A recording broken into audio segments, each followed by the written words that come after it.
धेरै साथीहरूलाई के लाग्छ भने भिजिट भिजामा कोरिया गइसकेपछि उतै लुकेर काम गर्छु अनि पैसा कमाउँछु भन्ने लागेको हुन्छ। कोरियामा इलिगल भएर काम गर्दाखेरि कति दुःख पाइन्छ र हामी इलिगलहरूलाई कतिसम्म गर्छ कोरियन सरकारले भनेर चाहिँ जसले भोगेको छ उसलाई मात्रै थाहा हुन्छ है साथीहरू। केही महिना अगाडिको घटना हो, म बसेको ठाउँदेखि नजिकै एउटा कम्पनीमा चाहिँ भेटनामी कामदारहरू इलिगल रूपमा धेरै काम गर्दै आइरहेका रहेछन्। त्यो थाहा पाएपछि इमिग्रेसन र प्रहरीले त्यहाँ छड्के हान्दा धेरै भेटनामीहरू समातिए।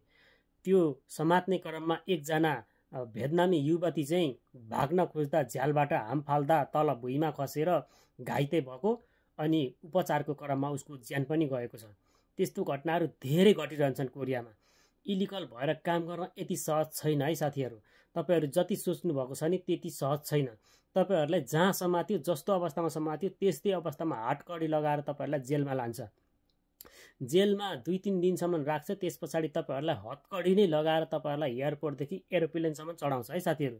त्यो भएको कारणले इलिगल यति सजिलो छैन जति तपाईँले भिजिट भिजा भनेर सोचिरहनु भएको छ नि।